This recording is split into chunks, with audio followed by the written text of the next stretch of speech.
সৃষ্টি জগতের কোথাও এমন একটু জায়গা নাই যেখানে আল্লাহ তাআলা আমাকে আপনাকে দেখবে না।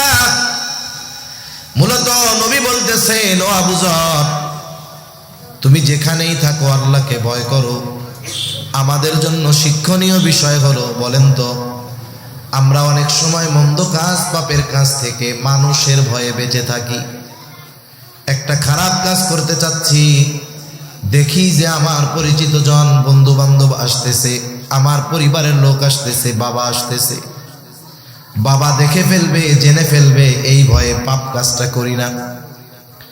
কিন্তু ওই ভয়টা আল্লাহ তাআলার ব্যাপারে আমাদের নাই, যে আমি আপনি যেখানেই থাকি না কেন, যেই পাপ করি না কেন, দুনিয়ার কেউ না দেখলেও যিনি সর্ব অবস্থায় দেখেন তিনি কে? আল্লাহ তাআলাকে ভয় করে সকল প্রকার পাপাচার অনাচার থেকে বেঁচে থাকতে পারলেই মুত্তাকি হওয়া যায়। শুধু তাই না, বড় আবেদ হওয়ার জন্য মানুষের অনেক ইবাদত করা লাগে না। আমরা তো মনে করি ইবাদত করলে আবেদ, আর নবী বলেন না, গুনাহ থেকে বাঁচলে সে বড় আবেদ। আল্লাহর নিষিদ্ধ বিষয়সমূহ থেকে বাঁচলে সে বড় আবেদ। নিষিদ্ধ বিষয় থেকে বাঁচলে যেমন মুত্তাকি, নিষিদ্ধ বিষয় থেকে বাঁচলে তেমন ওইটাই প্রকৃত আবেদ হয়ে যায়। হযরত আবু হুরায়রা রাদিয়াল্লাহু তাআলা আনহু থেকে প্রসিদ্ধ হাদিস, রাসূল আকরাম সাল্লাল্লাহু আলাইহি ওয়াসাল্লাম নবীজির সামনে সাহাবায়ে কেরাম বসা, নবীজি হঠাৎ করে বলতেছেন, মাইয়াখুযু আন্নি হাউলাইল কালিমাত ফায়ামালু বিহিন্না আও ইউআল্লিমু মান ইয়ামালু বিহিন। নবীজি বলতেছেন, কে আসো আমার থেকে এই কালিমা, এই কথাগুলোকে শুনবা, গ্রহণ করবা। শর্ত হলো কি, যে সে এই কথাগুলোর উপরে আমল করবে এবং অন্য কেউ যদি আমল করতে চায় কথাগুলো তাকে শিখায়া দিবে। আবু হুরায়রা রাদিয়াল্লাহু তাআলা নবীজির কাছে ঈমান এনেছেন অনেক পরে, কিন্তু নবীজির কাছে থাকছেন বেশি। ঈমান আনার পর নবীজির কাছ থেকে খুব বেশি সময় তিনি আলাদা থাকেন নাই, যার কারণে অল্প কয়েক বছর নবীজির সংস্পর্শে থাকার পরেও সবচাইতে বেশি হাদিস বর্ণনাকারী তিনি হয়ে গেছে। উনি তো রেডি থাকতেন নবী কোন সময় কি কথা বলে। কেউ কিছু বলার আগে উনি লাফায়া উঠছে, উনি বলেন, কুলতু আনা ইয়া রাসূলুল্লাহ, আমি আছি আল্লাহর রাসূল। এবার তিনি বলেন, ফাখাযা বিয়াদি ফাআদ্দা খামসান। নবীজি এইবার আমার হাতটা চেপে ধরলেন এবং গুনে গুনে 5টা উপদেশ দিলেন। কয়টা উপদেশ? জোরে বলেন না, কয়টা? গুনে গুনে 5টা উপদেশ দিলেন। অনেক সময় দেখবেন আপনি আর আপনার বন্ধু পাশাপাশি পথ চলতেছেন, বন্ধুও সামনে তাকানো, আপনিও সামনে তাকানো, আপনার নজরে অথবা আপনার চিন্তায় গুরুত্বপূর্ণ একটা কথা আসছে অথবা গুরুত্বপূর্ণ একটা বিষয় আপনি দেখছেন। ওই সময় আপনি আপনার বন্ধুকে শুধু মুখ দিয়ে বলেন না যে বন্ধু এটা দেখো, বরং হাতটা চাইবা ধরে এরকম নড়াচড়া দিয়া বলেন, বন্ধু দেখো দেখো। বলেন না এরকম? হাতটা কেন ধরলেন? তার মানে আপনি তার সর্বোচ্চ মনোযোগ আকর্ষণ করতে চান, এই জন্য মুখ দিয়ে বলার সাথে সাথে হাতটা চেপে ধরেন। অনুরূপভাবে আবু হুরায়রার হাত নবীজি চেপে ধরেছেন, যেন আবু হুরায়রা নবীজির এই কথাগুলো সর্বোচ্চ গুরুত্ব সহকারে খেয়াল দিয়া শুনে। এমনিই তো সাহাবায়ে কেরাম নবীর কথা গুরুত্ব দিয়ে শুনে, নবী বুঝাচ্ছেন যে কথাগুলো কিন্তু অতি ইম্পর্টেন্ট। এইবার গুইনা গুইনা 5টা নসিহত করেছেন, 5টা উপদেশ দিয়েছেন। 1 নাম্বার উপদেশ, নবীজি বলেন, ইত্তাকিল মাহারিমা তাকুন আবাদান নাস। কে চায় না এই পৃথিবীতে ইমানদার সবচাইতে বেশি, সবচাইতে বড় আবেদ হতে? কে না চায়? আমরা তো মনে করি যেই ব্যক্তি শুধু 5 ওয়াক্ত ফরজ সালাত, ফরজ নামাজ নয়, সাথে সাথে তাহাজ্জুদ, আওয়াবিন, ইশরাক সহ অন্যান্য সব নফল ইবাদত করে, আমরা বলি লোকটা বড় আবেদ। কিন্তু নবীজি আবু হুরায়রা রাদিয়াল্লাহু তাআলা আনহুকে বলেন, আবু হুরায়রা, তুমি নিষিদ্ধ বিষয়গুলো ছেড়ে দাও, আল্লাহ তাআলা যেইগুলো মানা করেছেন সেইগুলো থেকে বিরত থাকো, ওই ব্যাপারগুলো থেকে বেঁচে থাকো, তাহলে কি হবে? বলে তাকুন আবাদান নাস, তুমি মানুষের মধ্যে সবচাইতে বড় আবেদ হয়ে যাবা। ইত্তাকিল মাহারিম, নিষিদ্ধ বিষয় থেকে বিরত থাকো। তাকওয়ার থেকে কথা শব্দটা আসছে। তাকওয়া শব্দের এক অর্থ বিরত থাকা। কিসের থেকে? বলে পাপের থেকে, আল্লাহ যা মানা করছে তার থেকে। এখন বলেন তো, একজন আল্লাহ তাআলার নিষিদ্ধ বিষয় থেকে বেঁচে থাকে না, সে যত বেশি ইবাদত করুক না কেন, নিজেকে নিজে আবেদ ভাবতে পারে, কিন্তু আল্লাহ তাআলার তালিকায় ওই ব্যক্তি আবেদ হতে পারে নাই। সেজন্য আমাদের সকল প্রকার নিষিদ্ধ পাপাচার, আল্লাহ তাআলা যা নিষিদ্ধ করেছেন তা থেকে বেঁচে থাকতে হবে। আমল কম হোক, যদি আমি গুনাহ থেকে বেঁচে থাকতে পারি, ওইগুলোই আমার কাজে লাগবে। হাদিসের মধ্যেও রাসূলুল্লাহ সাল্লাল্লাহু আলাইহি ওয়াসাল্লাম আরো জানায় দিয়েছেন যে আল্লাহ তাআলার কাছে অল্প আমল হলেও সেটা কবুল হয়ে যায় যদি ইখলাস ঠিক থাকে। হযরত ইখলাসের ব্যাপারেও হয়তো কিছু কথা বলেছিলেন। নবীজিও বলেন, আখলিস দীনাকা ইয়াকফিকাল আমালুল কালিল, তোমার নিয়ত খাঁটি করো, অল্প আমল নাজাতের জন্য যথেষ্ট হয়ে যাবে। দয়াময় আল্লাহ রাব্বুল আলামিনের দরবারে অগণিত শুকর যে মহান মালিক হায়াতে বরকত দিয়ে সুস্থ রেখে উম্মুল মাদারিস হাটহাজারী মাদ্রাসার সম্মানিত মুহাদ্দিস হযরত মাওলানা ডক্টর নুরুল আবসার আল আজহারি হাফিজাহুল্লাহ হযরতের জবান থেকে খুবই গুরুত্বপূর্ণ কথা আপনারা শ্রবণ করতেছিলেন। আল্লাহ সুবহানাহু ওয়া তাআলা হযরতের সকল ধরনের খিদমতগুলা কবুল আর মঞ্জুর করেন। সকলে বলি আমিন। বাংলাদেশে আজহারি অনেক আছে, অনেকে আছে অনেক ফেমাস, অনেকে আছে আমরা তাদের চিনিও না, কিন্তু আজহার বিশ্ববিদ্যালয়ে লেখাপড়া করছে। অনেকে আছে আজহারে পড়াশোনা করছে, ভর্তি হয়েছে, গেছে, কিন্তু আজহারে আল আজহার বিশ্ববিদ্যালয়ের মধ্যে যেই সুপ্ত জ্ঞান সেটাকে উদ্ঘাটন করে আনতে পারে নাই, এরকম অনেক আছে। বাংলাদেশ থেকে জামিয়া আজহারে যারা কৃতিত্বের সাথে পরিপূর্ণ লেখাপড়া শেষ করেছে, আমাদের দেশ থেকে গিয়ে যারা আজহারে ভর্তি হয়, আমরা যেমন বাচ্চাদের লেখাপড়া করার শুরুতে কোথায় ভর্তি করাই? নুরানিতে, প্রাইমারিতে, তাই না? আজহারে গিয়ে যারা অনার্সে ভর্তি হয়, অনার্স লেভেলে, ওই জায়গায় হলো তারা প্রাইমারি বা এই নুরানির ছাত্র। এবং 95% বললে ভুল হবে না, কাছাকাছি ওই 3-4 বছর থেকে নামের পরে আজহারি লকবটাকে বৈধ করে এরপরে দেশে চলে আসে। দেশে আইসা অমক আজহারি তমক আজহারি, এরকম অভাব নাই। আজহার থেকে পরিপূর্ণ যারা লেখাপড়া শেষ করছে বাংলাদেশের অল্প কয়েকজন, তার মধ্যে আমাদের ডক্টর নুরুল আবসার আল আজহারি হাফিজাহুল্লাহ একজন। অনেকে আমরা মনে করি মাদ্রাসায় পড়াই তো আমাকে মোল্লা টোল্লা হইব।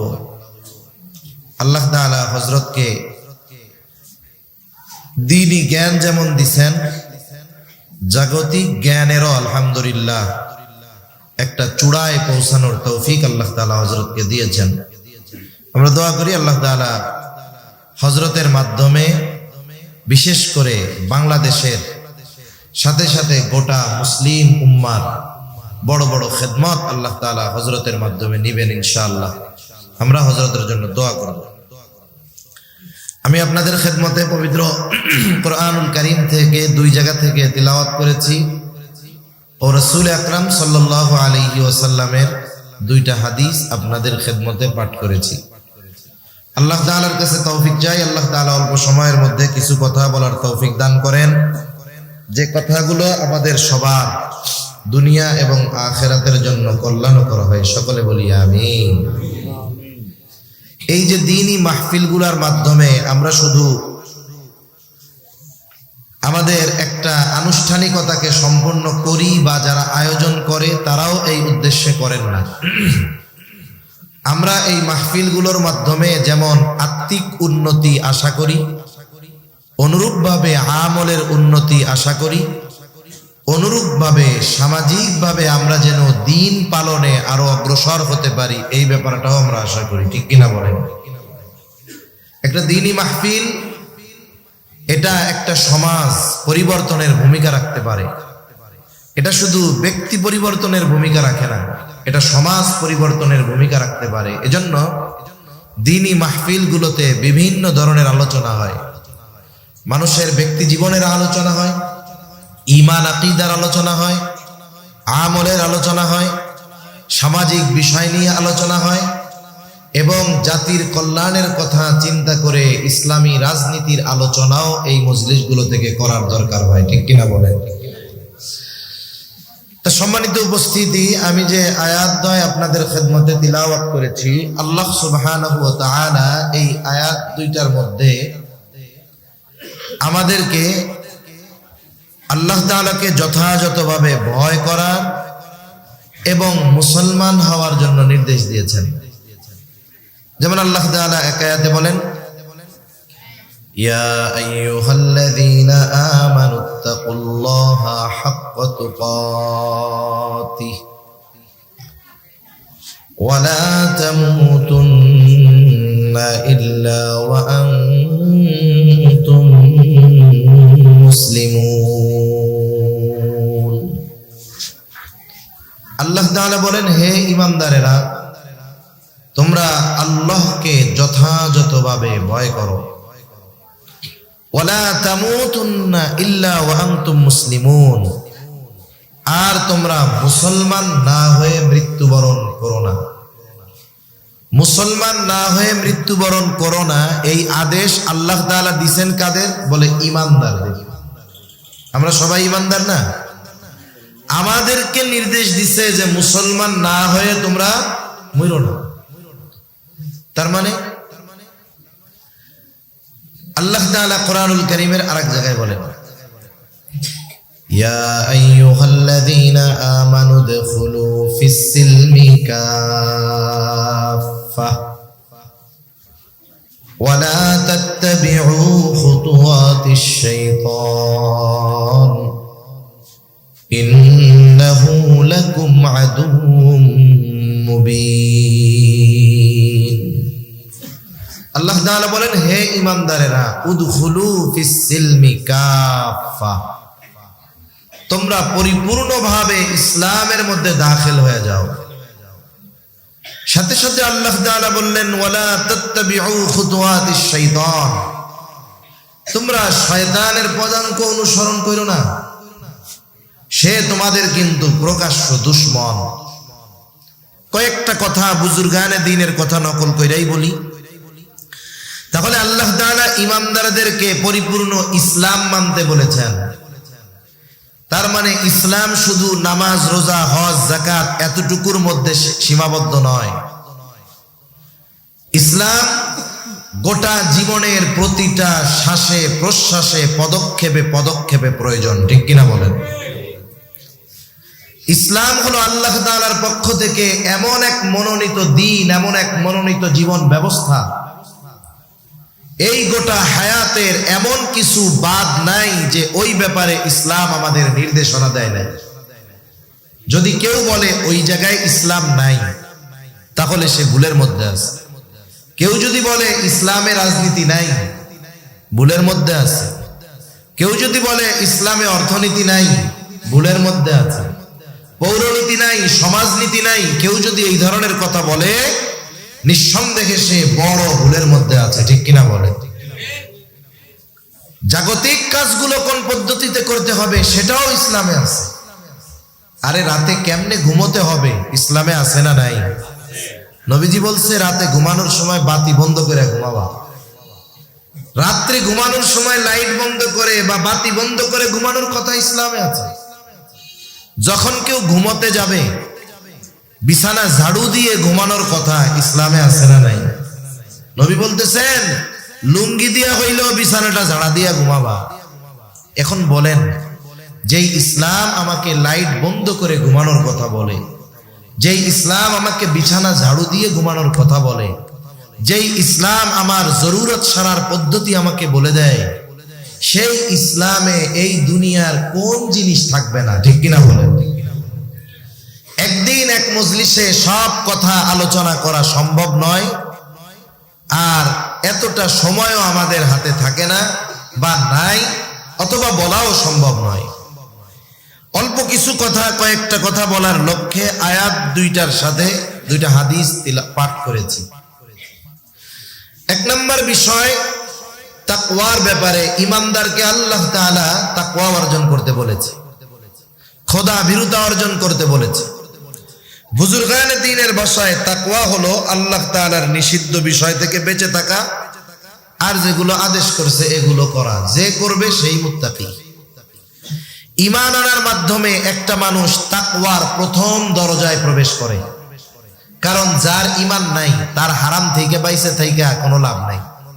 যে বেঈমান সে যদি নামাজ পড়ে তার কোনো লাভ আছে? জোরে বলেন, লাভ আছে? যে বেঈমান সে যদি সুদ না খায় হালালি খায় কোনো লাভ আছে? হয়তো জাগতিক কিছু লাভ হতে পারে, কিন্তু মূল পরলৌকিক কোনো লাভ তার নাই। এজন্য গুনাহমুক্ত জিন্দেগি ঈমান আনার পরে যদি গঠন করা যায়, মানে পরিপূর্ণ তাকওয়া যদি ঈমান আনার পরে অর্জন করা যায়, তাহলে ওই ব্যক্তির দুনিয়ারও লাভ, আখিরাতেরও লাভ। সুবহানাল্লাহ। তাকওয়ার আরেক অর্থ ভয় করা, বিরত থাকা। তার মানে আল্লাহ তাআলার ভয়ে পাপাচার অনাচার থেকে বিরত থাকা, এটাই তাকওয়া। এতটুকু মনে রাখলে যথেষ্ট। রাসূল আকরাম সাল্লাল্লাহু আলাইহি ওয়াসাল্লাম তাকওয়ার ব্যাপারে সাহাবা একরামকে উদ্বুদ্ধ করেছেন। নবী যখন কোনো খুতবা দিতেন, সাহাবা একরামের সামনে যখন বয়ান করতেন, জুমার দিন যখন খুতবা দিতেন, প্রত্যেক খুতবার শুরুতে আল্লাহ রাসূল সাল্লাল্লাহু আলাইহি ওয়াসাল্লাম তাকওয়ার কথা বলতেন। ইয়া আইয়ুহাল্লাযীনা আমানুত্তাকুল্লাহ হাক্কা তুকাতিহি ওয়া লা তামুতুন্না ইল্লা ওয়া আনতুম মুসলিমুন। ইয়া আইয়ুহাল্লাযীনা আমানুত্তাকুল্লাহ ওয়াল তানজুর নাফসুম মা কদ্দামাত লিগাদিন ওয়াত্তাকুল্লাহ। তার মানে নবীজি যখন সাহাবায়ে কেরামকে ওয়াজ করতেন তখনই তাকওয়ার কথা বলতেন। এমন কোন ওয়াজ নাই যেই ওয়াজে নবীজি তাকওয়ার কথা বলেন নাই। সুবহানাল্লাহ বলেন। অথচ বাস্তব জীবনে আমাদের মধ্যে তাকওয়া নাই বললেই চলে। যে হাদিস দ্বয় আপনাদের খেদমতে তিলাওয়াত পাঠ করেছি, হাদিসের মধ্যে আল্লাহর রাসূল সাল্লাল্লাহু আলাইহি ওয়াসাল্লাম বলেন, ইত্তাকিল্লাহা হাইথুমা কুনতা। হযরত আবু যর রাদিয়াল্লাহু তাআলা আনহু নবীজির সাথে ছিলেন। আবু যর রাদিয়াল্লাহু তাআলা আনহু নবীজির সাথে একা। তিনি বলতেছেন, ক্বালা লি রাসূলুল্লাহ সাল্লাল্লাহু আলাইহি ওয়াসাল্লাম, নবীজি সাল্লাল্লাহু আলাইহি ওয়াসাল্লাম আমাকে বলেছেন, ইয়া আবা যর, হে আবু যর, ইত্তাকিল্লাহা হাইথুমা কুনতা। আবু যর, তুমি যেখানেই থাকো না কেন আল্লাহ তাআলাকে ভয় করবা। 2 নাম্বার, ওয়া আতবি'is সাইয়্যাতাল হাসানাতা তামহুহা। তোমার দ্বারা যদি কখনো মন্দ কাজ হয়ে যায়, পাপ কাজ হয়ে যায়, সাথে সাথে পাপ কাজের বিপরীতে তুমি ভালো কাজ করবা। কি হবে? আল্লাহ তাআলা বলেন, ইন্নাল হাসানাতি ইউযহিবুনাস সাইয়্যাত। ভালো কাজ মন্দ কাজকে মিটায় দেয়। তোমার দ্বারা পাপের কাজ হয়ে গেছে, তুমি ভালো কাজ করো, ওই ভালো কাজটা তোমার মন্দ কাজটাকে মুছে দিবে। ওয়া খালিকিন নাস বিখুলুকিন হাসানিন। আবু যর, তুমি মানুষের সাথে সদাচরণ করো, ভালো ব্যবহার করো। নবীজি হযরত আবু যর রাদিয়াল্লাহু তাআলা আনহুকে উপদেশ দিলেন যে আল্লাহ তাআলাকে ভয় করো। আবু যর, তুমি যেখানেই থাকো না কেন আল্লাহ তাআলাকে ভয় করো। বলেন তো, পৃথিবীর এমন কোন জায়গা, এমন কোন স্থান আছে নাকি যেখানে গেলে আল্লাহ তাআলা আমাকে দেখবে না? আছে? আপনাদের এলাকায় 2-4 জায়গায় আছে? সৃষ্টি জগতের কোথাও এমন একটু জায়গা নাই যেখানে আল্লাহ তাআলা আমাকে আপনাকে দেখবে না। মূলত নবী বলতেছেন, ও আবু যর, তুমি যেখানেই থাকো আল্লাহকে ভয় করো। আমাদের জন্য শিক্ষণীয় বিষয় হলো, বলেন তো, আমরা অনেক সময় মন্দ কাজ, পাপের কাজ থেকে মানুষের ভয়ে বেঁচে থাকি। একটা খারাপ কাজ করতে চাচ্ছি, দেখি যে আমার পরিচিত জন, বন্ধু বান্ধব আসতেছে, আমার পরিবারের লোক আসতেছে, বাবা আসতেছে, বাবা দেখে ফেলবে, জেনে ফেলবে, এই ভয়ে পাপ কাজটা করি না। কিন্তু ওই ভয়টা আল্লাহ তাআলার ব্যাপারে আমাদের নাই, যে আমি আপনি যেখানেই থাকি না কেন, যেই পাপ করি না কেন, দুনিয়ার কেউ না দেখলেও যিনি সর্ব অবস্থায় দেখেন তিনি কে? আল্লাহ তাআলাকে ভয় করে সকল প্রকার পাপাচার অনাচার থেকে বেঁচে থাকতে পারলেই মুত্তাকি হওয়া যায়। শুধু তাই না, বড় আবেদ হওয়ার জন্য মানুষের অনেক ইবাদত করা লাগে না। আমরা তো মনে করি ইবাদত করলে আবেদ, আর নবী বলেন না, গুনাহ থেকে বাঁচলে সে বড় আবেদ। আল্লাহর নিষিদ্ধ বিষয়সমূহ থেকে বাঁচলে সে বড় আবেদ। নিষিদ্ধ বিষয় থেকে বাঁচলে যেমন মুত্তাকি, নিষিদ্ধ বিষয় থেকে বাঁচলে তেমন ওইটাই প্রকৃত আবেদ হয়ে যায়। হযরত আবু হুরায়রা রাদিয়াল্লাহু তাআলা আনহু থেকে প্রসিদ্ধ হাদিস, রাসূল আকরাম সাল্লাল্লাহু আলাইহি ওয়াসাল্লাম নবীজির সামনে সাহাবায়ে কেরাম বসা, নবীজি হঠাৎ করে বলতেছেন, মাইয়াখুযু আন্নি হাউলাইল কালিমাত ফায়ামালু বিহিন্না আও ইউআল্লিমু মান ইয়ামালু বিহিন। নবীজি বলতেছেন, কে আসো আমার থেকে এই কালিমা, এই কথাগুলোকে শুনবা, গ্রহণ করবা। শর্ত হলো কি, যে সে এই কথাগুলোর উপরে আমল করবে এবং অন্য কেউ যদি আমল করতে চায় কথাগুলো তাকে শিখায়া দিবে। আবু হুরায়রা রাদিয়াল্লাহু তাআলা আনহু নবীজির কাছে ঈমান এনেছেন অনেক পরে, কিন্তু নবীজির কাছে থাকছেন বেশি। ঈমান আনার পর নবীজির কাছ থেকে খুব বেশি সময় তিনি আলাদা থাকেন নাই, যার কারণে অল্প কয়েক বছর নবীজির সংস্পর্শে থাকার পরেও সবচাইতে বেশি হাদিস বর্ণনাকারী তিনি হয়ে গেছে। উনি তো রেডি থাকতেন নবী কোন সময় কি কথা বলে। কেউ কিছু বলার আগে উনি লাফায়া উঠছে, উনি বলেন, কুলতু আনা ইয়া রাসূলুল্লাহ, আমি আছি আল্লাহর রাসূল। এবার তিনি বলেন, ফাখাযা বিয়াদি ফাআদ্দা খামসান। নবীজি এইবার আমার হাতটা চেপে ধরলেন এবং গুনে গুনে 5টা উপদেশ দিলেন। কয়টা উপদেশ? জোরে বলেন না, কয়টা? গুনে গুনে 5টা উপদেশ দিলেন। অনেক সময় দেখবেন আপনি আর আপনার বন্ধু পাশাপাশি পথ চলতেছেন, বন্ধুও সামনে তাকানো, আপনিও সামনে তাকানো, আপনার নজরে অথবা আপনার চিন্তায় গুরুত্বপূর্ণ একটা কথা আসছে অথবা গুরুত্বপূর্ণ একটা বিষয় আপনি দেখছেন। ওই সময় আপনি আপনার বন্ধুকে শুধু মুখ দিয়ে বলেন না যে বন্ধু এটা দেখো, বরং হাতটা চাইবা ধরে এরকম নড়াচড়া দিয়ে বলেন, বন্ধু দেখো দেখো।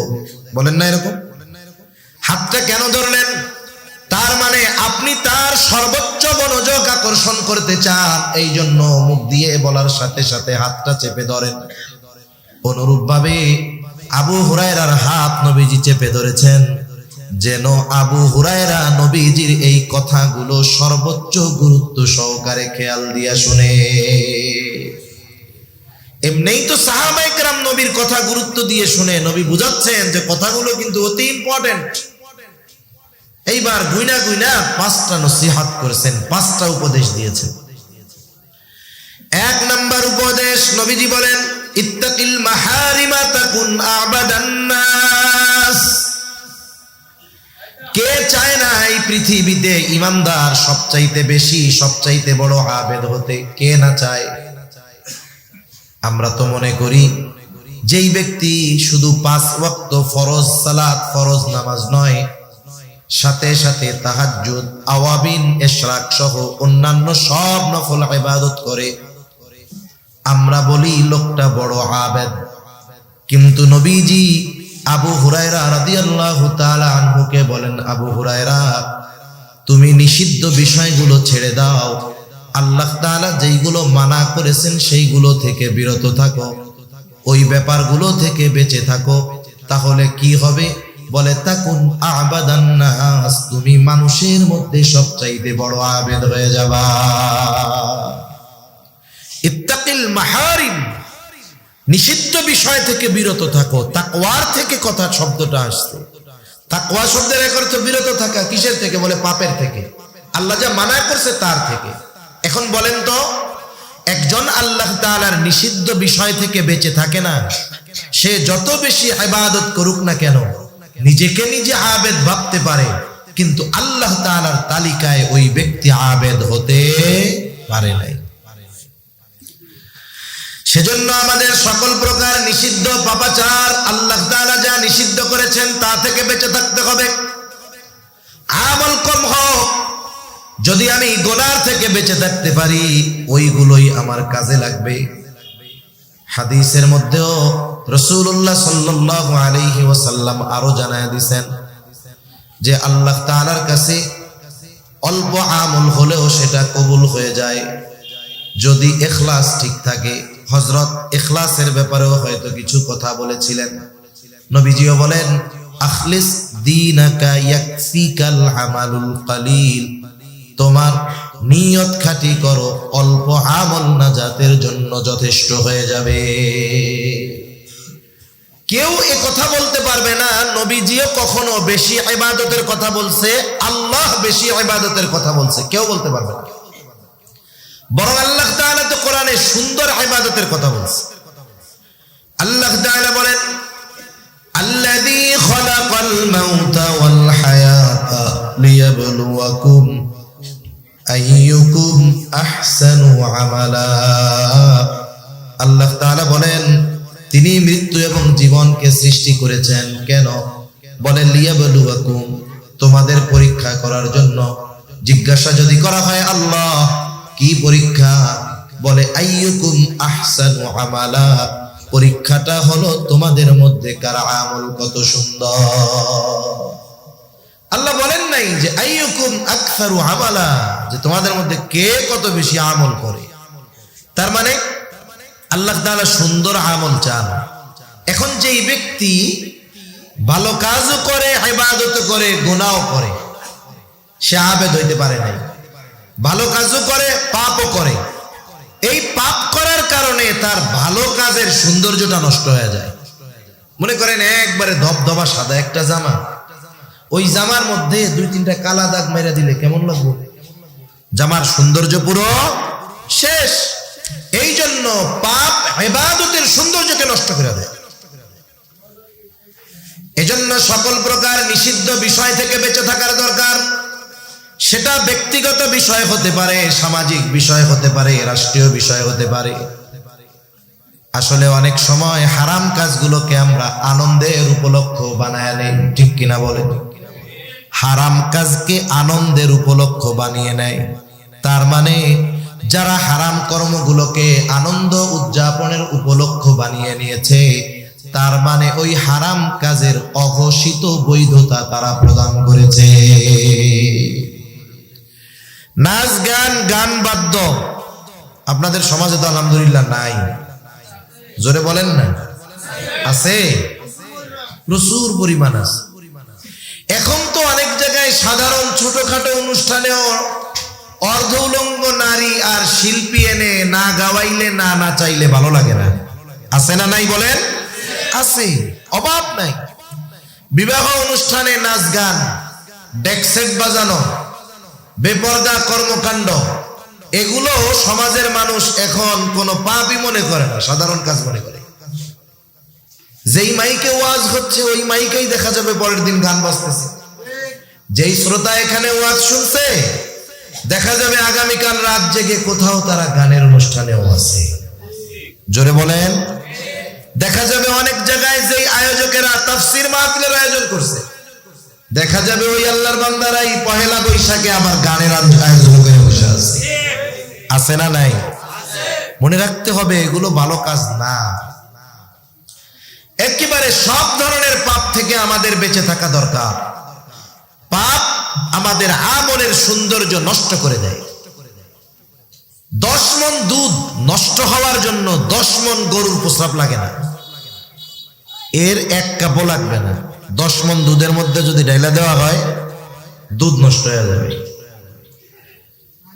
এজন্য আমাদের উচিত আমাদের ইবাদত গুলোকে, আমাদের জীবনকে পাপাচার মুক্ত রাখা। রাসূল আকরাম সাল্লাল্লাহু আলাইহি ওয়াসাল্লাম সেই জন্য জানিয়ে দিলেন। উদ্দেশ্য আবু হুরায়রাকে কইরা বলতেছে ঠিক, কিন্তু শিক্ষা গোটা উম্মতের জন্য, যে তোমরা নিষিদ্ধ বিষয় থেকে বাঁচো। সবচাইতে বড় আবেদ হয়ে যাইতে পারবা। জান্নাতে যাওয়ার জন্য অনেক ইবাদতের প্রয়োজন হয় না। আমি আপনাদের বেশি ইবাদত করতে নিরুৎসাহিত করতেছি তা নয়, বরং আমার মূল উদ্দেশ্য হলো ইবাদত বেশি করেন, তবে যেন পাপাচার আমাদের দ্বারা না হয়। আপনি আমি তলা ছিদ্র রেখে, বালতির তলা ছিদ্র রেখে পানি যদি ভরপুর করি, পানি থাকবে? আর যদি কলসির তলা ছিদ্র না থাকে, ভালো থাকে, যেটুকু রাখবো ততটুকুই থাকবে। কিন্তু যদি তলা ছিদ্র থাকে, পানি ভরে রাখবো সকালে, বিকাল হতে হতে পানি কলসি খালি হয়ে যায়। আমি এই গুনাহ নামক ছিদ্রটা বন্ধ করতে বলতেছি। যদি আমরা এটারে বন্ধ করতে পারি, যতটুকু করব ততটুকু থাকবে। ঠিক কিনা বলেন? মুসনাদে আহমদে একটা হাদিস আসছে, একবার না একাধিকবার। রাসূল আকরাম সাল্লাল্লাহু আলাইহি ওয়াসাল্লাম একদিন ফজরের নামাজের পূর্ব মুহূর্তে হঠাৎ করে তিনি বলতেছেন, এখন যেই ব্যক্তি দরজা দিয়ে ঢুকবে সে জান্নাতি। বর্ণনাটা আব্দুল্লাহ ইবনে আমর ইবনুল আস রাদিয়াল্লাহু তাআলা আনহু থেকে আসছে। এইবার এই কথা বলার পরে সবার নজর দরজার দিকে। কোন আল্লাহর বান্দা দরজা দিয়ে ঢুকে? দেখলো এক ব্যক্তি দরজা দিয়ে ঢুকছে, এখনো অজুর পানি তার দাড়ি বেয়ে বেয়ে পড়তেছে। আর এক বর্ণনার দ্বারা মোটামুটি বোঝা যায় যে ওই ব্যক্তি ছিলেন হযরত সাদ রাদিয়াল্লাহু তাআলা। প্রথম দিন অতিবাহিত হলো, পরে আরেকদিন নবীজি পরের দিন বলে, এখন যেই ব্যক্তি দরজা দিয়ে ঢুকবে সে জান্নাতি। ফজরের পূর্বে সবার নজর দরজার দিকে। কে সেই সৌভাগ্যবান ব্যক্তি যে এখন দরজা দিয়ে ঢুকবে? তাকায় দেখে বিগত দিন যে ব্যক্তি ঢুকছে যেই অবস্থায়, আজকেও সে সেই অবস্থায় ঢুকছে। পরবর্তী দিন আবার একই সময় নবীজি বলেন, এখন যেই ব্যক্তি দরজা দিয়ে ঢুকবে সে জান্নাতি। সবার নজর দরজার দিক। কে সৌভাগ্যবান ব্যক্তি? তাকায় দেখলো বিগত 2 দিন যেই ব্যক্তি যেই অবস্থায় প্রবেশ করেছে, আজকেও ওই ব্যক্তি একই অবস্থায় দরজা দিয়ে প্রবেশ করতেছে। এক ব্যক্তির ব্যাপারে নবীজি পরপর 3 দিন জান্নাতের সংবাদ দিয়েছেন। সেই বেটা যে জান্নাতি, এই খবর নবী মুখ দিয়া বলার আগে আরশে আজিমের মালিকের সিগন্যাল ছিল কি ছিল না? তার মানে সে জান্নাতি, কোনো সন্দেহ নেই। হাদিস বর্ণনাকারী বলেন, যখন পরপর 3 দিন এই ঘোষণা তার ব্যাপারে, আমি চিন্তা করলাম কি এমন স্পেশাল আমল ওই ব্যক্তি করে যার জন্য নবীজি তার ব্যাপারে এমন ঘোষণা দিলেন। এইবার উনি গিয়া হযরত সাদ রাদিয়াল্লাহু তাআলা আনহুকে বলে, ভাই আমি 3টা দিন 3টা রাত তোমার বাড়িতে মেহমান হতে চাই, রাতের মেহমান, দিনের বেলা থাকবো না। এশার নামাজের পরে তোমার বাড়িতে অতিবাহিত করব ফজর পর্যন্ত। খাবারও ব্যবস্থা করা লাগবে না, থাকো, অসুবিধা নাই। এইবার পরের দিন এশার নামাজের পরে 2 জন চলে গেছে। আমাদের গ্রাম অঞ্চলে এক সময় ছিল প্রত্যেক বাড়িতে ভেতরের ঘরের সাথে সাথে একটা ঘর থাকতো, কাছারি ঘর কইতো আর কি। আপনাদের কি বলে জানি না, কাছারি ঘর, কাছারি না? মেহমান টেহমান আসলে ভেতর বাড়িতে আর যাওয়া লাগতো না, ওই কাছারি ঘরের পাশেই বাথরুম, মেহমান আসবে চলে যাবে। আগের মানুষ সহজ সরল ছিল, তারা এত স্টাইলিশ বোরকা পরতো না, কিন্তু অরিজিনাল পর্দা নিশীন তারা ছিল, ঠিক কিনা বলেন? ভেতরে ঢুকতে পারতো না, ওই কাছারি ঘরে থাকতে দিছে, থাকেন আপনি ঘুমান। উনি কি ঘুমাইতে গেছে নাকি? উনি তো দেখতে গেছে রাতে কি ইবাদত করে। খেয়াল করলো হযরতে সাদ ঘরে ঢুকছেন, একটু পরে বাতি নিভায়া দিয়া ঘুমায় পড়ছে, ঘুমায় গেছে, শুয়ে পড়েছে, ঘুমায় গেছেন। আর উনি সারা রাত জেগে জেগে পাহারা দিচ্ছেন, কখন উঠে আর কি আমল করে অপেক্ষা করতেছি। রাত অতিবাহিত হয়ে ফজরের আজানের আওয়াজ কানে চলে আসলো, কোনো খবর নাই। আজানের পরে দেখে আল্লাহর বান্দা ঘুম থেকে উঠছে চোখ ডলতে ডলতে। এইবার জরুরত সেরে ওযু করে সব হাজত সেরে মসজিদের দিকে রওনা হয়ে গেছে। চিন্তা করে সারা রাত তো ঘুমাইলো, কোনো ইবাদত দেখলাম না। পরের দিন আবার সারা রাত জাগনা, দেখে বাতি নিভাইয়া ঘুমায় গেছে, আর কোনো খবর নাই। উঠছে গিয়ে একবারে ফজরের রক্তর পরে, ফজরের আজান দেওয়ার পরে। দ্বিতীয় দিনে কি অবস্থা? আসলে উনি ওনার সবকিছু বাদ দিয়ে ওনাদের খেদমতে যেতেন। হুসাইন আহমদ মাদানী রাহমাতুল্লাহ আলাইহি বুঝতে পারছে ওনার মধ্যে কোনো অস্বস্তি কাজ করতেছে, জিজ্ঞাসা করছে কি অবস্থা, কি হয়েছে?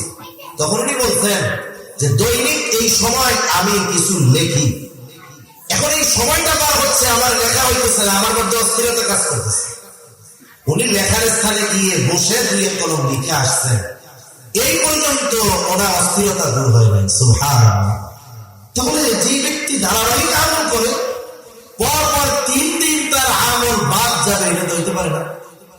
তাইলে মনে হয় তৃতীয় রাত্রে আমার কাঙ্ক্ষিত যে উদ্দেশ্য সেটা সফল হবে।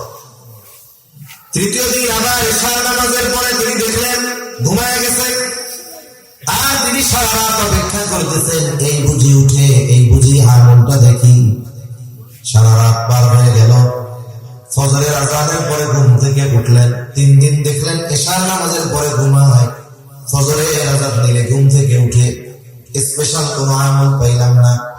এইবার আর উৎসুক মনকে তিনি থামায় রাখতে পারলেন না, যে বলতেছে ভাই তোমার বাড়িতে 3টা রাত অবস্থান করার কারণ এমনটা নয় যে আমার বাড়িতে বিছানা বিছানা কিচ্ছু নেই, বরং তোমার বাড়িতে 3 রাত অবস্থান করার কারণ এর আগে পরপর 3 দিন ফজরের নামাজের পূর্বে নবীজি হঠাৎ ঘোষণা করেছেন যে ব্যক্তি এখন দরজা দিয়ে ঢুকবে সে জান্নাতি।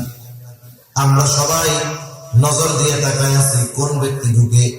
নবীজির এই ঘোষণার পর পর 3 দিন যেই ব্যক্তি দরজা দিয়ে প্রবেশ করেছে তুমি বলা সেই ব্যক্তি। নবী তোমার ব্যাপারে বলেছে তুমি জান্নাতি, কোনো সন্দেহ নেই। কি দেখতে এসেছিলাম কি আমল করো রাত জেগে, তা কিছুই তো দেখলাম না। এইবার হযরত সাদ রাদিয়াল্লাহু তাআলা আনহু বলেন নবীজি যদি আমার ব্যাপারে এমন ঘোষণা দিয়ে থাকেন তো আলহামদুলিল্লাহ, তবে তুমি যে আশায় রাত্র যাপন করেছো এমন কোনো কিছু আমার নাই।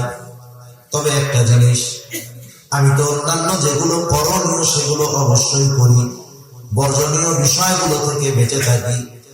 অতিরিক্ত একটা কাজ আমি রাতে বিছানায় যাওয়ার আগে করি, তা হলো আমাকে যারা কষ্ট দিয়েছে আমি সকল আল্লাহর বান্দাকে রাতের বেলা ক্ষমা করে এরপরে বিছানায় যাই।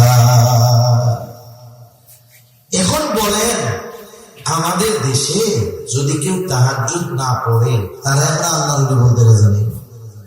আমি তাহাজ্জুদ পড়ার ব্যাপারে নিরুৎসাহিত করতেছি, মূল উদ্দেশ্য কি? গুনাহ থেকে বাঁচা। তাহাজ্জুদ না পড়লে আমরা তারে আবেগ বলতে রাজি নেই, কারামত না দেখলে আল্লাহর ওলি বলতে রাজি নেই। ওই যে এক ঘটনা আছে না, এক খাদেম থাকছে, এক আল্লাহর ওলির খেদমতে 1 যুগ পার হয়ে গেছে, এখন বাড়িতে যাইব। এখন যাওয়ার সময়ও ওর মনের মধ্যে এই বিশ্বাস আসে নাই যে এই ব্যক্তি আল্লাহর ওলি। কেন? সে প্রশ্ন করতেছে হুজুর আপনি কেমন আল্লাহর ওলি বুঝলাম না, 12 বছর থাকলাম একটা কারামতি দেখাইতে পারবেন না, আপনি কেমন আল্লাহর ওলি? হ্যাঁ, এবার আল্লাহর বান্দা বলে বেটা বিগত 40 বছর আমার কোন সুন্নাত ছুটে নাই, এর চাইতে বড় কারামত আর কি হইতে পারে? বিগত 40 বছর আমার দ্বারা গুনাহ সংগঠিত করেন নাই আল্লাহ, এর চাইতে বড় কারামত আর কি হইতে পারে? তার মানে আমাদের ক্ষেত্রে কারামত বা আল্লাহর ওলির সংজ্ঞা, আমাদের ক্ষেত্রে আবেদের সংজ্ঞা, এগুলো আমাদের মন মতো। ইসলামী শরীয়তের পরিভাষায় প্রকৃত আবেদ আর আল্লাহর ওলি যারা, তাদেরকে আমরা মানতে রাজি নই। আল্লাহর ওলি কি হবে? ঘোড়ার পিঠে উঠতে হবে, সামনে চাবুক বানাইতে হবে, নাহলে এটা কি আল্লাহর ওলি হইতে পারে? যায় নামাজের উপর দিয়ে আকাশে উড়ে বেড়াইতে হবে, নাহলে কি আল্লাহর ওলি হইতে পারে? এই চিন্তাধারা আমাদের বাদ দিতে হবে। তো এক কথা থেকে আর একদিকে চলে যাচ্ছে। তাহলে মূল বিষয় হলো, নবীজি বললেন নিষিদ্ধ বিষয় থেকে বাঁচো। তার মানে আল্লাহ যা নিষেধ করেছে সেটা থেকে বাঁচো। করণীয় বিষয়টা করলেই তুমি প্রকৃত আবেদ হয়ে যেতে পারবে। সুবহানাল্লাহ। যেহেতু হাদিসটা পাঠ করেছি, নবীজির কথাগুলো বইলা যায়। 2 নাম্বার, নবীজি বলেন ইত্তাকিল মাহারিমা তাকুন আহবাদান নাস ওয়া আরদা বিমা কাসামাল্লাহু লাকা তাকুন আগনান নাস। আমরা সবাই ধনী হওয়ার প্রতিযোগিতার মধ্যে আছি। প্রাচুর্যতা আমাদেরকে এমন ভাবে পেয়ে বসেছে, কে কার চাইতে বড় বাড়ি বানাবে, কে কার চাইতে বড় সুন্দর বানাবে, কে কার চাইতে বড় সুন্দর বাড়ি বানাবে, কে কার চাইতে বড় দামি গাড়ি কিনবে। এই প্রাচুর্যের মোহ আমাদেরকে এমন ভাবে পেয়ে বসেছে, যার অনেক গাড়ি বাড়ি তাকে আমরা আসল ধনী মনে করি। এই বাংলাদেশে সবচাইতে বড় ধনী যারা, শত শত ইন্ডাস্ট্রির মালিক যারা, আপনি তাদের কাছে গিয়ে জিজ্ঞাসা করেন যে বসুন্ধরা গ্রুপের মালিক আপনার কি খবর, যমুনা গ্রুপের মালিক আপনার কি খবর, এস আলম গ্রুপের মালিক আপনি কি খবর, দেখবেন এই দেশের সবচাইতে বড় ঋণ খেলাপি হলো এরা। পত্রিকায় আসছে এই দেশের সব টাকা তো এস আলমে নিয়ে গেছে। তাহলে যে এত ঋণ, সে কোনোদিন ধনী হইতে পারে? কথা বোঝেন তাই মনে হয়। যে ঋণ, ধনী হইতে পারে না। আসল ধনীকে যে তার চাহিদার দরজাকে বন্ধ করে দিতে পারছে, আসল ধনী হলো এটা। এই জন্য নবীজি সাল্লাল্লাহু আলাইহি ওয়াসাল্লাম বলেন ওয়া আরদা বিমা কাসামাল্লাহু লাক। আল্লাহ তাআলা তোমার জন্য যা নির্ধারিত করেছেন, যতটুকু তোমার জন্য নির্ধারিত করেছেন, অতটুকুর উপরে তুমি সন্তুষ্ট থাকো। কি হবে? নবীজি বলেন তাকুন আগনান নাস, মানুষের মধ্যে সবচেয়ে বড় ধনী হয়ে যাবা। আর প্রকৃতপক্ষে ধনীর সংজ্ঞা হলো যে স্বল্পে তুষ্টতা অর্জন করতে পারে। আল্লাহ যা দিছে আলহামদুলিল্লাহ, এটা হলো আসল ধনী। আর যার কাছে জিজ্ঞাসা করার পরে কেমন আছো, দেখবেন চাহিদা ডাল গোলা মেলে ধরছে। এই সমস্যা, পারিবারিক সমস্যা, গাড়ি নাই, বাড়ি নাই, খাওয়া নাই, পোলাপান ভালো নাই, এই নাই সেই নাই, ঋণ আছে এই সেই, অসুবিধা একবারে বিশাল এক লিস্ট। ওই বেটা যদি কোটি টাকার মালিক হয়, ও আসলে ধনী হইতে পারি নাই। এজন্য আমরা আল্লাহ তাআলার কাছে স্বল্প তুষ্টতা কামনা করি। আরেকটা বিষয় হলো, মানুষের নজর যদি উপরের দিকে থাকে, সে কোনোদিন মনের দিক দিয়ে ধনী হতে পারে না। আর নবীজি বলেন আল গিনা গিনান নাস, অন্তরের ধনী হলো আসল ধনী। যার অন্তর তুষ্ট স্বল্পে, এই বেটাই হলো প্রকৃত ধনী। মনে করেন আপনার 2 তলা সুন্দর একটা বাড়ি আছে।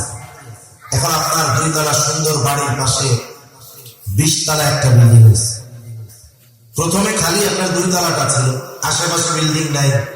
আপনার কত ভালো লাগতো যে এলাকার সবচাইতে সুন্দর উঁচু বাড়িটা আমার, পাশে যখন 20 তলা একটা বাড়ি হবে, এখন কেমন লাগবে? 20 তলা বাড়ির ছাদ থেকে 2 তলাকে লাগবে পাবলিক টয়লেটের মতো। এখন আপনি যদি আপনার 2 তলার ছাদের উপর থেকে 20 তলার দিকে তাকান, মাথার টুপি উল্টে উড়ে যাবে, মনে আর শান্তি নেই। এজন্য উচিত হলো আমরা যেই অবস্থানে আছি, এই অবস্থানে আল্লাহর শুকরিয়া আদায় করে নিচের দিকে তাকানো। উপরের দিকে যখন তাকাবো, তখন চাহিদার পাহাড় আমার দিকে চলে আসে। আপনি ওইটা বাদ দিয়ে নিচের দিকে যদি তাকান, 2 তলা বাড়ির মালিক, যে আমার তো 2 তলা একটা বিল্ডিং আছে, কিন্তু আমার প্রতিবেশীর টিনের ঘর নাই। সে পলি দিয়ে কেমন করে, বাঁশ দিয়ে কত কষ্ট করে আছে, তার শীতেও কষ্ট, গরমেও কষ্ট। আর আল্লাহ তাআলা আমাকে 2 তলা বাড়ি দিয়েছে, বাড়ির মধ্যে এসি লাগানো আছে, গরমেও আরাম শীতেও আরাম। এই জন্য যতক্ষণ না আমরা আল্লাহ তাআলার দেওয়া নির্ধারিত বস্তুর উপরে পরিপূর্ণ সন্তুষ্ট না হব, আত্মার ধনী যতক্ষণ না হব, তার মানে স্বল্পে তুষ্টতা যতক্ষণ অর্জন না করব, আর চাহিদার নজরকে যতক্ষণ আমার অবস্থান থেকে নিচের দিকে না দিব, হাজারো কোটি টাকার মালিকও আমি আপনি যদি হয়ে যায়, আল্লাহর কসম আমি আপনি প্রকৃত ধনী হতে পারবো না। নবীজি শখ আঁকতেছেন, শখ আঁকছেন, শখ আইকা বুঝাইতেছেন, দাগ কিছু ভিতরে রাখছেন শখের আর বাইরে দিয়ে দিচ্ছেন, কিছু দিচ্ছেন বাইরে, একটা দিয়ে দিচ্ছেন ভিতরে। কি বুঝাইতে চান? যে বুঝাইতে চাচ্ছেন বনি আদমের চাহিদা আশা তার হায়াত যতটুক তার চাইতে অনেক বেশি। আর হাদিসের মধ্যে নবীজি বলেন বনি আদমের পেট কবরের মাটি ছাড়া হলো না। সে যদি স্বর্ণে পরিপূর্ণ একটা জমিন পেয়ে যায় আরেকটা পাওয়ার আকাঙ্ক্ষা করবে, তার পেটটাও ভরবে না যতক্ষণ না সে কবরের মাটি তার পেটের মধ্যে যাবে। এজন্য মূলত স্বল্পে তুষ্ট যারা, আল্লাহ তাআলা যতটুকু দিয়েছেন এতটুকু নিয়ে যারা সন্তুষ্ট থাকে, এই লোকগুলোই প্রকৃত ধনী হতে পারে। এদের আর সম্পদের আশায় অন্তরের মধ্যে কষ্ট লাগে না, এরা অন্যান্য চিন্তা করে না, এরা হতাশায় ভুগে না, চাহিদার সমুদ্রে আবদ্ধ থাকে। এরপরে নবী সাল্লাল্লাহু আলাইহি ওয়াসাল্লাম বলেন ওয়াহসিন ইলা জালিকা তাকুম মুমিনা। নবীজি বলেন তুমি তোমার প্রতিবেশীর সাথে সদাচরণ করো, তাহলে তুমি প্রকৃত মুমিন হতে পারবা। প্রতিবেশীর সাথে সদাচরণ করা দরকার। আর রাসূল সাল্লাল্লাহু আলাইহি ওয়াসাল্লাম প্রতিবেশীর হকের ব্যাপারে বলেন, জিবরাইল আলাইহিস সালাম আমাকে প্রতিবেশীর হকের ব্যাপারে এত গুরুত্ব দিয়েছেন, এক সময় আমি তো মনে করেছিলাম প্রতিবেশীকে হয়তো ওয়ারিশ বানিয়ে দেওয়া হবে। আর আমাদের দেশে সবচাইতে বড় দুশমন থাকে প্রতিবেশী। কেউ যদি একটু প্রভাব প্রতিপত্তিশালী হয়, আত্মীয় স্বজন যদি ক্ষমতাধর থাকে, বড় নেতা থাকে, তাহলে এই ক্ষমতাধর আত্মীয় স্বজনের পরিচয়কে ব্যবহার করে প্রতিবেশীর উপরে জুলুম করে। আছে না? অভাব মনে করেন আপনার বাড়িতে আগুন লাগছে, আপনার আত্মীয় স্বজন বড় অফিসার সব ঢাকা রাজধানীতে, বলেন তো যতই পাওয়ার থাক ওইখান থেকে মোবাইলে ফু দিলে আগুন নিভে যাবে? আগুন নিভাতে আগে আসবে কে? প্রতিবেশী। অথচ এর সাথেই আপনার খারাপ সম্পর্ক। গভীর রাতে আপনি টাকা পয়সা আলা মালিক, আপনার বাড়ির পাশে একজন টমটম চালায়, আপনার বাবা স্ট্রোক করছে, কি করবেন? টমটমওয়ালা টমটমে আপনাকে তাকে হসপিটালে নিয়ে যেতে হবে, কিন্তু এর সাথে আপনার ব্যবহার খারাপ, ও মনে মনে মরুক, আমার কি হয়েছে? এজন্য প্রতিবেশী তাদের সাথে ভালো আচরণ করা দরকার। প্রতিবেশীর হকের কথা নবীজি বর্ণনা করতে গিয়ে এখানে আল্লাহ রাসূল সাল্লাল্লাহু আলাইহি ওয়াসাল্লাম ধর্মকে প্রাধান্য দেন, যে এমন বলেন নাই যে প্রতিবেশী মুসলিম হবে তার প্রতি হক বেশি, অমুসলিম হলে কম।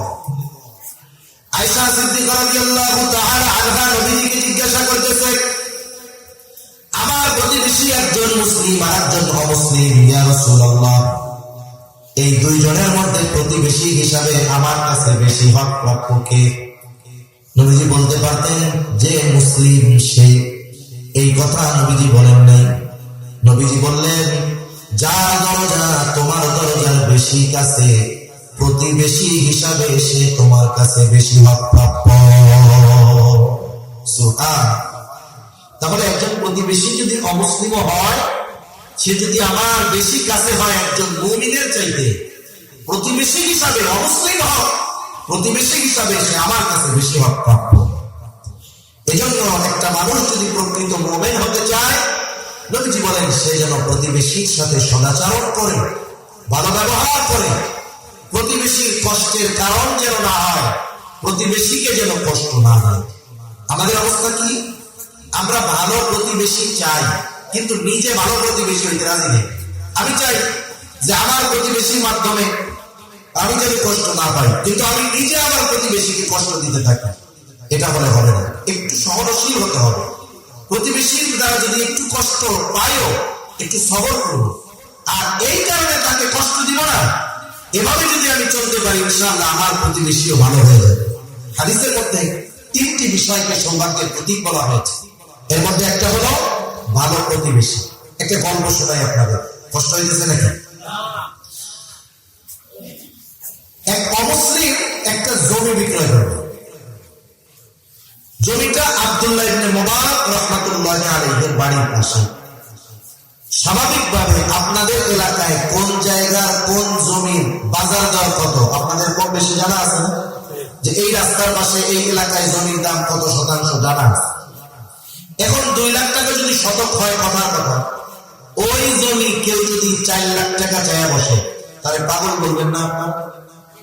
ওই মিয়া বাজার দরের চাইতে একটু বেশি চাইতে পারো, 1 লাখের জায়গায় 1,10,000 চাইতে পারো, 2 লাখ টাকা দাম হয় কেমনে, দ্বিগুণ দাম কেমনে হয়? এখন ওই মুসলিম ব্যক্তি আব্দুল্লাহ ইবনে মুবারকের বাড়ির পাশে জমি বিক্রয় করবে, দাম যা তার দ্বিগুণ দাম হাঁকায় দিছে। মানুষেরা তার জমি দেখতে আসে আর তাকে সবাই তিরস্কার করতে থাকে। তাই নিয়ে বাজার দরের দ্বিগুণ দামে কেন জমি বিক্রয় করতে চাও? অন্যান্য মানুষের জমিতে মাটি, তোমার জমিতে মনে হয় স্বর্ণ। এইভাবে মানুষ তাকে তিরস্কার করতেছে। এইবার ওই অমুসলিম বলে, শোনো, এই জমির গুণাগুণ যদি তোমরা জানতা তাহলে দ্বিগুণ দাম নয় 5 গুণ দাম দিয়ে কিনতে তোমরা পিছু হটতা না। কেন রে? বলে, তুমি তো এইখানে জমি কিনলে শুধু জমির মালিক হবা না, জগৎ বিখ্যাত মুহাদ্দিস আব্দুল্লাহ ইবনে মুবারকের প্রতিবেশী হতে পারবা। এর চাইতে সৌভাগ্যের আর কি হতে পারে? আমি আব্দুল্লাহ ইবনে মুবারকের ছোট্ট একটা জীবনী রিসালা পড়তেছিলাম ওনাকে নিয়ে। ওই বইটার মধ্যে এই ঘটনাটা আসছে। যখন এই লোকটা শুধু এই কথা বলেছে, টাকা দিয়ে শুধু তুমি জমির মালিক হবা এমনটা নয়, তুমি তো আব্দুল্লাহ ইবনে মুবারকের প্রতিবেশী হয়ে যেতে পারবা। দ্বিগুণ দাম দিয়ে ওই জমি কেনার জন্য মানুষের হুড়োহুড়ি শুরু করে দিয়েছে। তাহলে ভালো প্রতিবেশী এটা আমাদের জন্য নিয়ামত। এজন্য আমরা আগে ভালো প্রতিবেশী হব, বলেন ইনশাআল্লাহ। 4 নাম্বার, নবীজি বলেন, ওয়া আহিব্বান নাস মা তুহিব্বু লিনাফসিক। মানুষের জন্য তুমি সেটাই পছন্দ করবা যেটা নিজের জন্য পছন্দ করো। অনুরূপ ভাবে মানুষের জন্য ওই বিষয়টাও পছন্দ করবা নিজের জন্য যেটা তুমিও পছন্দ করো।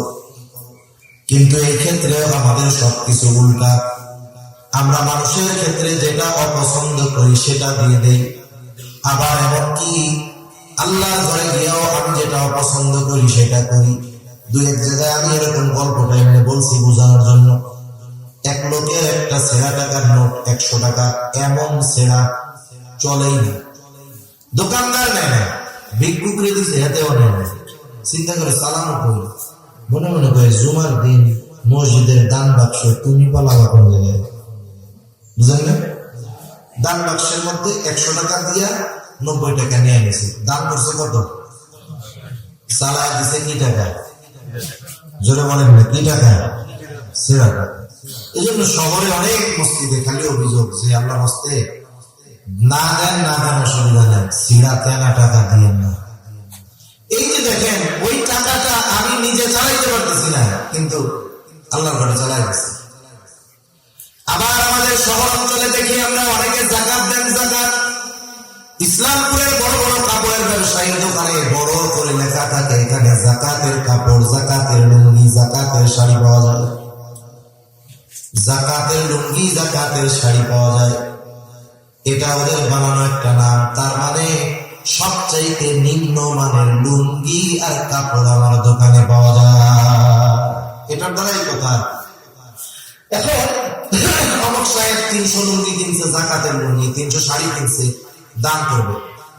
বলেন তো, ওই সাহেবকে যদি ওই রকম লুঙ্গিটা পড়তে বলা হয়, ওই সাহেবের ওয়াইফকে যদি ওই যাকাতের শাড়ি থেকে একটা পড়তে বলা হয়, সাহেব পড়বে? জোরে বলেন, পড়বে? তাহলে উনি ওইটা নিজের জন্য অপছন্দ করে, কিন্তু আরেকজনকে কেন দেন? এজন্য যেটা আমি নিজের জন্য পছন্দ করি মানুষের জন্য সেটা পছন্দ করব। নিজের জন্য যেটা আমি আপনি অপছন্দ করি সেটা মানুষের জন্য অপছন্দ করব। এই গুণ যদি আমার আপনার মধ্যে আসে, নবীজি বলে তাকুন মুসলিমা, তাহলে কি হবে? আপনি মুসলমান হয়ে যাবেন। সুবহানাল্লাহ। এরপরে নবীজি বলেন ওয়ালা তুকসিরিজ যাহিকা ফাইন্না কাসরাতাজ যাহিকি তুমিতুল কলব। মাত্রাতিরিক্ত হাসবা না। কেন অধিক হাসি কলবকে, অন্তরকে মৃত বানায় দেয়। আমরা অতিমাত্রায় হাস্যরস করতে করতে এখন ওয়াজ মাহফিল গুলাও অনেক সময় হাস্যরসের মঞ্চ হয়ে গেছে। এই নববী চেয়ারে বসে মানুষকে আনন্দ দেওয়া শুরু হয়ে গেছে, মিথ্যা কৌতুক বলে মানুষকে আনন্দ দেওয়া শুরু হয়ে গেছে, অপর অন্য ব্যক্তিকে হেয় প্রতিপন্ন করে মানুষকে আনন্দ দেওয়া শুরু হয়ে গেছে। এই জন্য এই ধরনের মাহফিল গুলা থেকে আমাদের চোখের পানি ছেড়ে আল্লাহর কাছে তওবা করে বাড়ি ফিরে যাওয়ার কথা ছিল। কিন্তু এই যে মাহফিল গুলাকে হাস্যরসের মঞ্চে পরিণত করার কারণে আগের মতো মানুষের দিল নরম হয় না, আমাদের কথাগুলাও মানুষের দিল পর্যন্ত পৌঁছায় না, মানুষের চোখ দিয়ে সহজে পানি আসে না। আল্লাহ তাআলা মানা করেছেন, আল্লাহ তাআলা বলেন ফালইয়াদহাকু কলিলান ওয়ালিয়াবকু কাসীরা।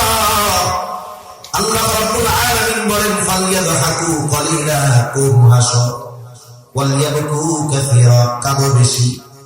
দুনিয়ায় বেঁচে আছি বুঝতেছি না, একটা সময় আসবে, ওই সময়ের কথা যদি আমরা এখন থেকে চিন্তা করতাম, মৃত্যুর চিন্তা যদি আমার মধ্যে থাকতো, কবরের চিন্তা যদি আমার মধ্যে থাকতো, হাসরের চিন্তা যদি আমার মধ্যে থাকতো, মিজানের চিন্তা যদি আমার মধ্যে থাকতো, পুলসিরাতের চিন্তা যদি আমার মধ্যে থাকতো, জাহান্নামের ভয় চিন্তা যদি আমার মধ্যে থাকতো, আল্লাহর কসম আমি যদি এই বিষয়গুলোকে যদি হৃদয় দিয়ে অনুধাবন করতে পারতাম, তাহলে আমাদের মধ্যে কোনোদিন চেহারায় কোনোদিন হাসির প্রভাব দেখা যাইত না।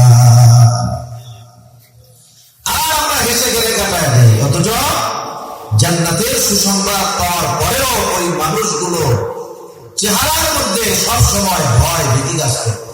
বিশেষ করে ওসমান রাদিয়াল্লাহু তাআলা আনহু ব্যাপারে, উনি কবর দেখলেই কান্না করতেন, অথচ ওনার ব্যাপারে জান্নাতের সুসংবাদ যাদের ব্যাপারে দেওয়া হয়েছে তাদের মধ্যে উনি একজন, স্পেশাল 10 জনের মধ্যে উনি একজন। ওনার ব্যাপারে নবীজির ঘোষণা আছে যে ওসমান আল্লাহর কাছ থেকে জান্নাত কিনে নিছে। সুবহানাল্লাহ। যখন সাহাবায়ে কেরাম মক্কা থেকে মদিনায় গেছে হিজরত করে, সব কুয়ায় তো আর মিষ্টি পানি ওঠে না, লবণাক্ত পানি পান করার অনুপযুক্ত একটা কুয়া আছে, মিষ্টি সুপেয় পানি। মালিক মুসলমানদেরকে ভালো মতো পানি দেয় না, কষ্ট দেয়, অসুস্থ হয়ে গেছে মুসলমানরা, পানি পান করতে পারতেছে না। নবীজির কাছে অভিযোগ দেওয়া হলো, ইয়া রাসূলুল্লাহ সাল্লাল্লাহু আলাইহি ওয়াসাল্লাম, আমরা তো পানি পান করতে পারতেছি না, অসুস্থ হয়ে গেছে অনেকে। নবীজি ঘোষণা করলেন, তোমাদের মধ্যে কে আছো কাছ থেকে এই কূপটা ক্রয় করে মুসলমানদের পানির সমস্যা দূর করে দিবা। সবাই তো ফজিলত হাসিল করতে চায়। এইবারেও এই খবর গেছে যে নবীজি এই ঘোষণা দিছে, চিন্তা করছে ভালোই ব্যবসার একটা লাইন। এই ঘোষণা যখন দিয়েছে যে কূপ কেনার জন্য যায়, এই কূপের চাইতে বহুগুণ বেশি দাম হাঁকায় বসে থাকে, কেউ কিনতে পারতেছে না। নবী বলছে সাহাবায়ে কেরাম চাইতেছে আর দাম বাড়াচ্ছে, কেউ কিনতে পারে না, ওরকম টাকা কারো কাছে নেই। ওসমান রাদিয়াল্লাহু তাআলা আনহু আসতেন, ওনার কাছে খবর গেছে যে নবীজি এই কথা বলছে। উনি কাছে চলে গেছেন, কাছে গিয়ে বলে কত চাও তুমি কূপের দাম বলো। মূল দামের চাইতে বহু গুণ বাড়ায়া কূপের দাম চেয়েছে। ওসমান তো গনি, আল্লাহ তাআলা সম্পদ দিয়েছে অনেক, তারপরে আর কোনো কথা নয়, যেই পরিমাণ অর্থ চেয়েছে সেই পরিমাণ অর্থ পরিশোধ করে কূপটা নিজে কিনে নিয়েছে, সাথে সাথে কূপ ব্যবহার করার জন্য উন্মুক্ত করে দিল। নবীজির কাছে খবর গেছে, ইয়া রাসূলুল্লাহ মুসলমানদের পানির কষ্ট দূর হয়ে গেছে। কেমনে? বলে আপনার জামাতা উসমান এত দাম দিয়া কাছ থেকে কূপ ক্রয় করে মুসলমান সহ মানুষের জন্য উন্মুক্ত করে দিয়েছে। নবীজি তখন বলতেছে, শোনো, উসমানের কাছ থেকে কূপ কিনে নাই, বরং উসমান আল্লাহ তাআলার কাছ থেকে জান্নাত কিনে নিয়েছে। এই ধরনের মানুষগুলো কবরের কথা চিন্তা করে কান্না করতেন, কিন্তু আমাদের অবস্থা কি? আমাদের কান্নার খবর নেই। এজন্য হাসতে হাসতে আমাদের দিল শেষ। আবার হাসির বিষয় যদি আসে, হাসতেও তো হবে সুন্নাত তরিকায়। হক করে অট্ট হাসি হাসা যাবে না। তাবাসসুমান, নবীজি হাসতেন মুচকি হাসি, এটা নবীজির সুন্নাত। তাহলে এই হাদিস থেকে শিখলাম কি? পাপ ছাড়বো, তাইলে আবেদ হওয়া যাবে। যা আছে তাতে সন্তুষ্ট থাকলে ধনী হওয়া যাবে। প্রতিবেশীর সদাচরণের মাধ্যমে প্রকৃত মুমিন হওয়া যাবে। নিজের পছন্দ যদি অন্যের জন্য পছন্দ করি, তাহলে প্রকৃত মুসলমান হওয়া যাবে। আর যদি হাসি কমিয়ে কান্না বাড়াতে পারি, মৃত কলব জিন্দা হয়ে যাবে। এবার আসেন শেষ কথার দিকে যাই। আরেকটা হাদিস বলতেছিলাম, নবীজি বলেন, ইত্তাকিল্লাহা হাইসুমা কুনতা। ও আবু যর, তুমি যেখানেই থাকো না কেন, তুমি আল্লাহ তাআলাকে ভয় করবা।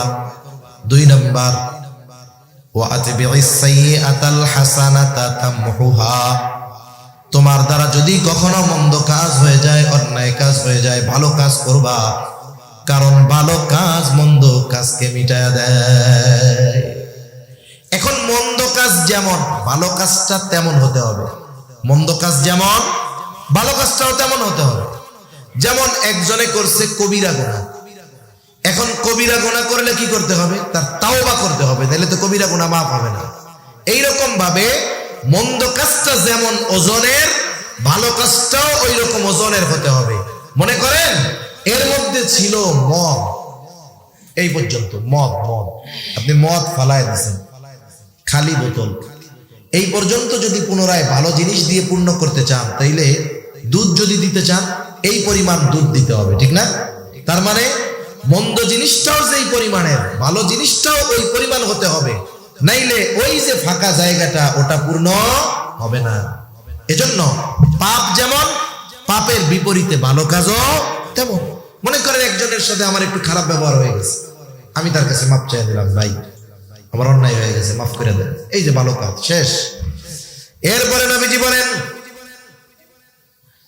আবু হুরায়রা, ওয়া খালিকিন নাস বিখুলুকিন হাসানিন। ইয়া আবু যর, মানুষের সাথে সদাচরণ করবা, ভালো ব্যবহার করবা, কারণ মানুষের সাথে ভালো ব্যবহার, ভালো আচরণ করা, এটা উত্তম চরিত্রের পরিচায়ক। আর যেই ব্যক্তি সদাচরণে অভ্যস্ত হয় তথা সৎ চরিত্রের অধিকারী হয়, সৎ চরিত্রের ওজন হবে মিজানে সবচাইতে বেশি। নবীজি সাল্লাল্লাহু আলাইহি ওয়াসাল্লাম বলেন, মিজানের মধ্যে আমাদের আমলকে ওজন দেওয়া হবে। নবীজিকে প্রশ্ন করা হয়েছে, ইয়া রাসূলুল্লাহ, মিজানের মধ্যে সবচাইতে ওজন হবে কোন আমল? নবীজি নামাজের কথা বলেন নাই, রোজার কথা বলেন নাই, হজের কথা বলেন নাই।